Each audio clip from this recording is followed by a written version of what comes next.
The hotel lobby went completely silent when the manager looked at the exhausted single dad and said, "Sir, you need to leave." He stood there holding his little daughter's hand, a worn-out backpack hanging from his shoulder. He had saved for months just to bring his daughter to this hotel for one special night. But within minutes, he was treated like he didn't belong there. What happened next would leave everyone in that lobby speechless, and prove that sometimes, the smallest act of kindness can change a person's entire life. Before we begin, make sure you subscribe to Kindness Story, hit the like button, and tell us in the comments where you're watching from. Your support helps us share more stories about kindness, hope, and second chances. It was a cold Friday evening in Chicago when Daniel Carter walked through the glass doors of the Grand Madison Hotel with his 8-year-old daughter, Lily. Daniel was a single father. He worked long hours as a delivery driver, often taking extra shifts so Lily could have the things other kids had. He wasn't rich. He didn't wear expensive clothes. His jacket was old, and his shoes had clearly seen better days. But that night was different. Lily had just finished her first big school performance, and Daniel had promised her a special surprise. "You said we were staying in a fancy hotel," Lily whispered, looking around the beautiful lobby with wide eyes. Daniel smiled. "I did. And tonight, you're the queen of this place." Lily giggled. Daniel had booked a room weeks earlier and paid for it in advance. He had even requested a room with a city view because Lily loved looking at tall buildings. They approached the front desk. "Good evening," Daniel said politely. "I have a reservation under Carter." The young receptionist typed something into the computer. Then she looked at Daniel. Her smile disappeared. "Mr. Carter, I'm sorry, but we can't check you in." Daniel blinked. "What? Why?" She lowered her voice. "There seems to be an issue with your reservation." Daniel pulled out his phone. "I have the confirmation right here. It's already paid." The receptionist looked uncomfortable. Before she could answer, the hotel manager walked over. His name was Richard. He glanced at Daniel from head to toe. "Is there a problem?" Daniel asked.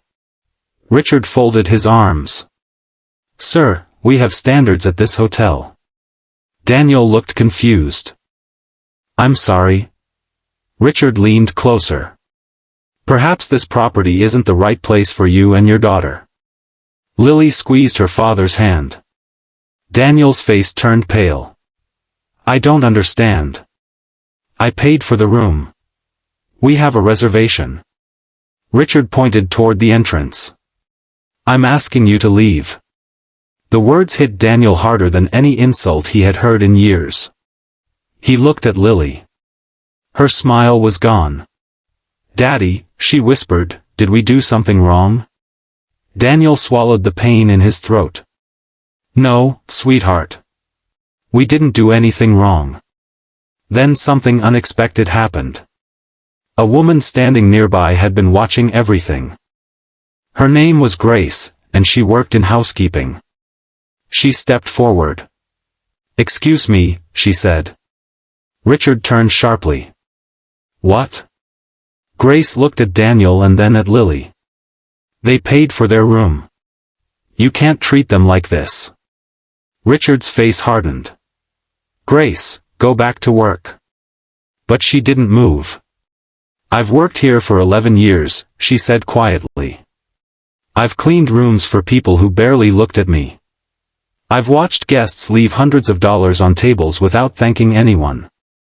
And I've never seen someone treated this way." Richard raised his voice. "You're fired." The lobby became silent. Grace nodded slowly. "If standing up for someone who is being humiliated gets me fired, then maybe this job isn't worth keeping." Daniel looked at her in disbelief. "Please," he whispered. "You don't have to do this because of us." Grace smiled. "Yes, I do." She walked over to Lily and knelt beside her. "Sweetheart, you didn't do anything wrong. Sometimes grown-ups make bad choices. But that doesn't mean you should believe them. Lily's eyes filled with tears. Thank you. Grace stood up and walked toward the manager. Then the front desk receptionist spoke. Richard, I checked the reservation again. Everyone turned. The room is fully paid. There is no problem with the booking. Richard froze. The receptionist continued. Actually, Mr. Carter's reservation was marked as approved by the hotel owner. Richard's face changed. Daniel stared at the desk. What is going on? The receptionist looked embarrassed. It appears someone made a mistake. Daniel shook his head. No. Someone judged me. Those words were quiet, but they echoed across the lobby. Grace looked at him with tears in her eyes. Richard suddenly realized that several guests were watching. One elderly man stepped forward. I saw what happened, he said. That father deserves an apology. Another guest nodded. So does that little girl. Richard looked around. For the first time, he seemed embarrassed. But Daniel didn't want revenge. He simply said, I don't want anyone fired. I just wanted one night with my daughter. Grace looked at him. Then let's make sure you get it. The hotel receptionist quietly upgraded their room.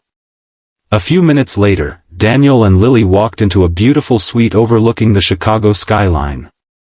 Lily ran to the window. Daddy! Look! Daniel stood behind her, smiling. But then there was a knock on the door. It was Grace. She was carrying 2 small chocolate cakes. I thought your special night needed dessert. Lily jumped with excitement. Thank you. Daniel looked at Grace. I don't know how to repay you. Grace smiled. You don't have to. Just remember how it felt when someone treated you like you didn't matter. And when you see someone else feeling that way, be the person who makes them feel seen. Daniel nodded. That night, Daniel and Lily sat beside the window eating cake and watching the city lights. Lily looked at her father. Daddy? Yeah. Was that lady an angel?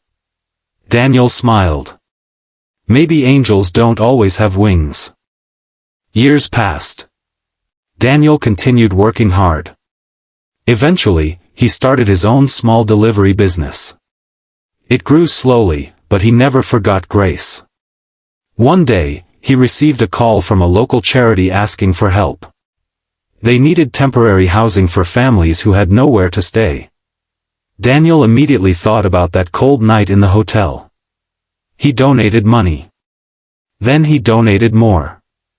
Eventually, he helped create a small program that provided hotel rooms for struggling families during emergencies. And he named the program after Grace. When Grace found out, she cried. Daniel simply told her, you once gave my daughter a safe place when we felt like we didn't belong.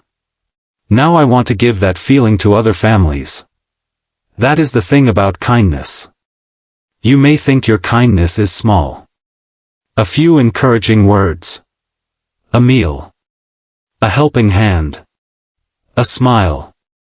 Standing up for someone who cannot stand up for themselves.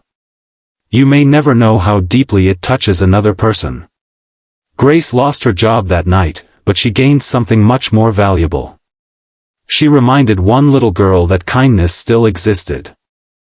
And Daniel learned that even when the world makes you feel invisible, there is always someone willing to see you. So the next time you see someone struggling, don't walk away. Be kind. Because you never know what someone is carrying behind their tired eyes. And you never know when your small act of kindness might become the reason they keep going. Sometimes, kindness doesn't change the whole world. Sometimes, it changes one person's world. And sometimes, that is more than enough.